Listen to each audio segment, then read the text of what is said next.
Bonjour, heureux de vous retrouver. Donc on est le dimanche 26 avril 2020 et je vous propose aujourd'hui aussi une petite pratique de non-dualité basée sur l'enseignement de Douglas Harding. Alors j'ai intitulé cet épisode, j'ai intitulé ça, je crois, quelques analogies de l'éveil. Et donc je voudrais vous parler de cette dimension qu'on trouve dans certains textes, une dimension analogique. Alors en effet, dans les textes spirituels, à côté de textes sur la pratique, des textes précis sur la pratique, ou des textes philosophiques, des textes donc, qui utilisent des concepts, on trouve d'autres types de textes qui sont des textes basés sur les images, sur les symboles, sur les analogies, les allégories, les paraboles, etc. Et ces paraboles nous parlent aussi du chemin spirituel, et en particulier nous parlent de l'éveil spirituel. Certaines de ces paraboles sont très très connues. Jésus en utilise beaucoup, par exemple la parabole du fils prodigue, hein, le fils cadet qui quitte la maison de son père et qui revient ensuite. Bon, ça c'est une parabole, ça décrit notre chemin spirituel. Hein. On quitte qui on est, on se perd à l'extérieur et puis on revient ensuite dans la maison du père. Donc on trouve des textes de ce genre dans toute la littérature spirituelle, et même aussi d'ailleurs dans les contes de fées par exemple, dans les mythes grecs. Les mythes grecs comme le mythe de Narcisse ou le mythe de la Méduse. Donc ce sont des mythes qui, si on les interprète correctement, nous parlent de chemin spirituel. Et même dans les contes de fées hein, aussi, je pense à la Belle au bois dormant par exemple, voilà, ça illustre aussi notre présence qui est endormie et qui n'attend qu'un certain baiser pour se réveiller à elle-même. Voilà. Donc il y a des textes philosophiques, des textes de pratique, et puis ces textes plus imagés, si vous voulez. Alors l'avantage des images, c'est qu'ils ne s'adressent pas au concept, en fait. Ils s'adressent à notre intuition, à notre cœur, et c'est pour ça qu'ils nous touchent beaucoup. Moi, j'adore les paraboles, j'adore les histoires, les mythes, les contes, parce que ça me touche. J'ai été ému aux larmes par certains de ces contes qui me parlaient de moi, en fait, qui me parlaient de ma vie spirituelle, de ma vie intérieure. Et d'ailleurs, c'est intéressant de voir que dans beaucoup de traditions qui n'ont pas eu de contact entre elles, on trouve souvent les mêmes images, les mêmes symboles. Voilà. Alors, Douglas Harding, par exemple, qui avait un enseignement très très précis, très concret, très clair, qui évitait les mythes et les choses un peu fumeuses, par contre, racontait quelquefois des histoires, s'appuyait sur certaines histoires spirituelles. Par exemple, il a analysé le mythe de la Méduse dans un de ses livres. Donc, je vous raconterai d'ailleurs certaines de ces histoires, elles sont très belles. Et en philosophie aussi, oui, j'ai marqué comme indication allégorie de Platon. Dans philosophie aussi, certains philosophes utilisent des allégories, des images, quand ils n'arrivent pas, si vous voulez, à dire ce qu'ils ont à dire par des concepts. C'est le cas de Platon, par exemple, dans cette allégorie très fameuse, l'allégorie de la caverne, au début du livre 7 de la République, où Platon décrit par des images l'état de l'homme enfermé dans une grotte et sa libération de la grotte. D'ailleurs, c'est une allégorie de l'éveil. Donc là, je voudrais vous présenter deux allégories, ou trois si j'ai le temps, on verra, deux allégories qui m'ont beaucoup touché quand je les ai rencontrées. J'ai consacré d'ailleurs un chapitre entier de mon livre L'éveil spirituel à cette question qui s'appelle les métaphores de l'éveil. Il y en a pas mal, hein, j'en ai mis 14 ou 15, et là je vais vous en parler de deux métaphores. Alors évidemment l'inconvénient, je disais que l'avantage des images c'est qu'elles passent au-delà du concept, elles s'adressent à notre intuition, mais évidemment l'inconvénient c'est qu'il faut les interpréter, on n'est pas toujours sûr d'avoir la bonne interprétation, et puis il y a peut-être plusieurs interprétations possibles, bon, mais en même temps ça fait la richesse de ces contes, hein. On n'en finit jamais d'en voir la richesse du sens.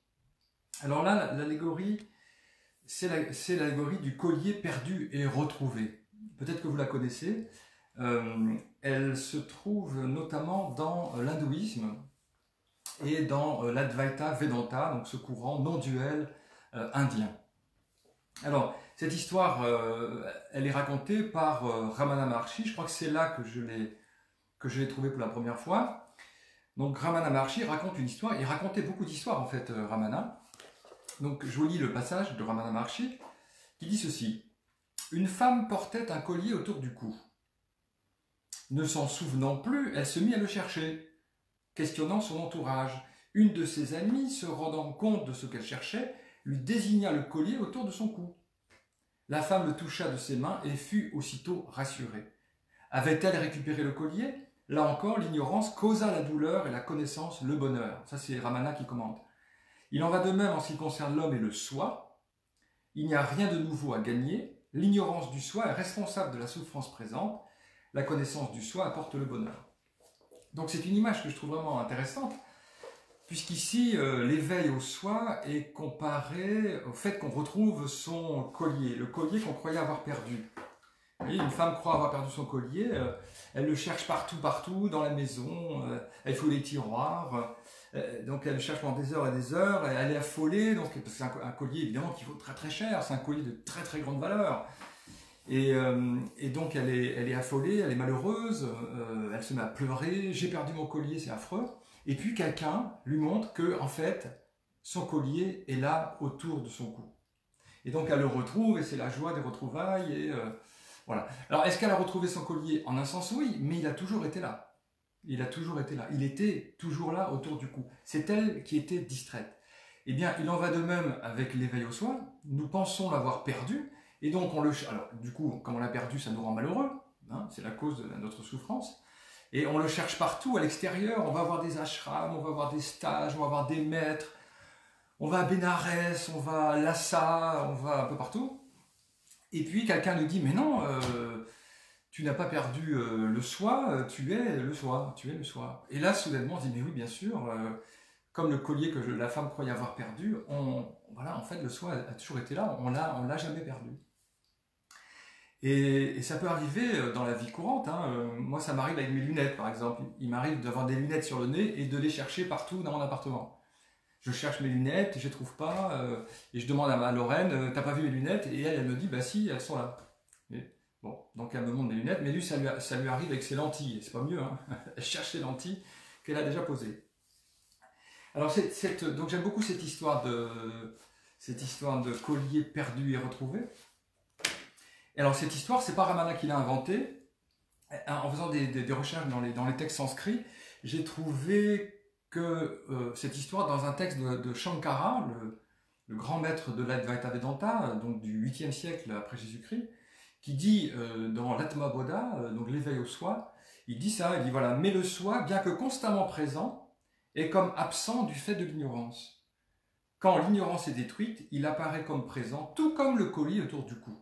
Vous voyez, donc c'est une référence qu'on trouve déjà au 8e siècle après Jésus-Christ, très ancienne.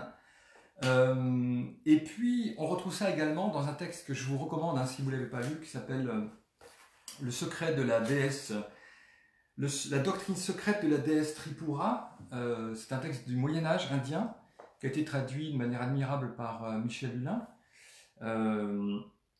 En sanskrit, c'est Tripura Rahasya, je crois, et c'est un texte admirable, vraiment très beau. Et donc, dans ce texte, il y a cette analogie du collier. Le texte dit ceci, et vous allez voir ce qu'il dit après, très intéressant. Une personne peut ainsi, par simple distraction, ne pas remarquer le collier qu'elle porte autour du cou et croire qu'il lui a été dérobé par les voleurs. Quelqu'un peut bien l'avertir de sa méprise, elle ne retrouvera réellement le collier qu'après en avoir constaté de visu la présence sur son cou. Oui, il ne suffit pas de dire à la personne, mais non, le collier, il est autour de ton cou, tu ne l'as pas perdu. Il faut lui montrer, en fait. Même si on lit, vous voyez, des textes spirituels qui nous disent que nous sommes le soi, nous sommes déjà éveillés, eh bien, si on n'a pas constaté de visu, bon, c'est comme si on n'avait pas vécu. Vous voyez, c'est ce que dit le texte ensuite. Se contenter de réfléchir, même avec subtilité, à la situation ne lui servirait à rien. De même, on peut bien avoir souvent entendu affirmer que le soi était notre véritable essence, on n'aura cependant aucune chance, serait-on le plus intelligent des hommes, de le rencontrer à l'extérieur. Il est nécessaire de se tourner vers l'intérieur de soi-même. Donc là, on a une clé, vous voyez, le fameux collier, en fait, enfin le soi, on le trouve en tournant son regard vers l'intérieur. C'est la pratique essentielle. Pour voir le collier, pour trouver le collier qu'on n'a pas perdu, il faut retourner son regard vers l'intérieur. Et tout à l'heure, on va faire une petite pratique. Alors cette histoire cette analogie du collier perdu, elle est vraiment passionnante parce que ça veut dire qu'en fait, on manque de distraction. Enfin, on est distrait. Voilà, on est distrait, on manque d'attention. C'est juste ça en fait. On ne regarde pas à l'endroit où il faudrait regarder et du coup, on court partout chercher le soi alors qu'il est là. Alors, même genre d'analogie que j'ai pas mis dans le livre, mais bon, c'est l'analogie de la perle perdue. Donc là, c'est pas un collier, c'est une perle.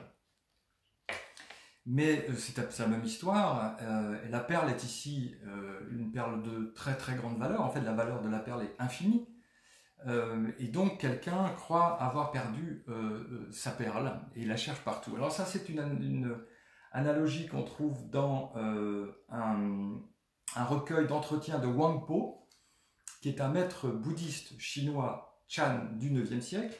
Et on a la chance en français d'avoir une très belle traduction du chinois par Patrick Carré.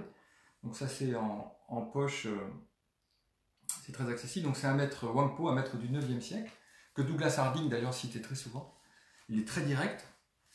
Et dans ce texte, Wang Po passe par une analogie, l'analogie de la perle perdue. Alors d'abord, il commence par dire que ça ne sert à rien de passer par une méthode progressive ou graduelle. Ce n'est pas comme ça qu'on s'éveille à soi-même, dit Wang Po, c'est forcément par la manière subite. Parce que, vous voyez, tout à l'heure, le collier, on découvre le collier de manière subite. Un instant avant, on ne voyait pas le collier, un instant après, on le découvre. Donc c'est instantané, en fait. Donc voici ce que dit Wang Po. Alors, essaierait-on pendant des milliers et des milliers de kalpas? Alors, la kalpa, c'est une unité temporelle très très longue. Donc si on essayait pendant des milliers d'années, on ne trouverait en fin de compte rien. Bon. Mieux vaut accéder sur le champ au non-esprit. Alors non-esprit, ça traduit la vacuité en fait. Car telle est la méthode fondamentale. Donc mieux vaut accéder sur le champ. Donc c'est instantané la découverte du soi. Enfin, il n'appelle pas ça le soi, il appelle ça ici le non-esprit. C'est comme ce brave qui a perdu la perle de son front. Donc vous voyez, un brave avait une perle ici, une très belle perle, un beau bijou. Donc il la cherche ailleurs dans toutes les directions sans jamais la trouver. Donc quelqu'un avait une perle ici, il croit l'avoir perdue, donc il la cherche partout, à droite et à gauche, très loin aussi, et il ne la trouve pas.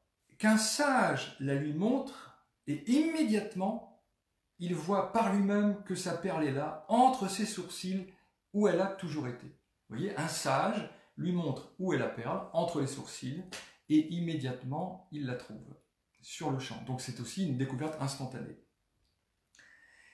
Et Wang Po commente, les adeptes donc ont perdu leur esprit fondamental, ils n'y reconnaissent pas le Bouddha, et ils le cherchent ailleurs. Vous voyez, donc en fait, on cherche le Bouddha à l'extérieur, on le cherche dans les temples, on le cherche dans le texte, on le cherche un peu partout, alors qu'il est ici.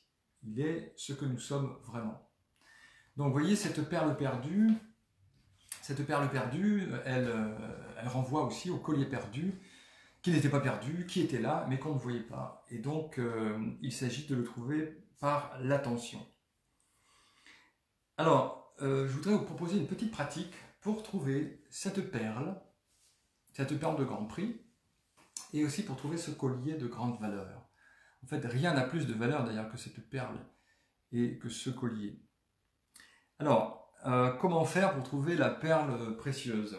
Alors, j'ai regardé le texte de Wang Po, je l'ai lu pour vous tout à l'heure, et avant de parler de cette perle, Wang Po essaye de décrire ce qu'il appelle le non-esprit ou l'esprit de la bouddhéité. Il essaye de le décrire. Alors, voici ce qu'il dit. Donc cette perle, alors il dit que c'est un trésor, bien sûr. Alors il dit ceci, elle n'a pas de couleur, elle n'a pas de forme, elle n'a pas d'âge, elle n'a pas de taille, elle n'a pas de nom, elle est immuable.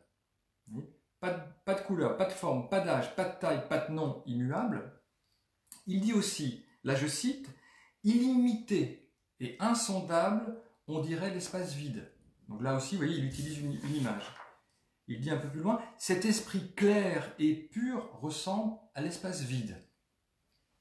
Et alors, ensuite, j'ai noté ces descriptions, il dit que ce non-esprit, cette perle, elle est pure, c'est lumineux, c'est libre, c'est immuable, j'ai déjà dit, c'est unique, c'est au-delà du sujet de l'objet, c'est vide, c'est ouvert, c'est paisible, c'est une clarté merveilleuse et c'est complet. C'est une plénitude. Voilà, donc voilà comment est cette perle, vous voyez, pure, lumineuse, libre, immuable, unique, au-delà du sujet de l'objet, vide, ouvert, paisible, merveilleusement claire et complète, c'est-à-dire pleine en elle-même.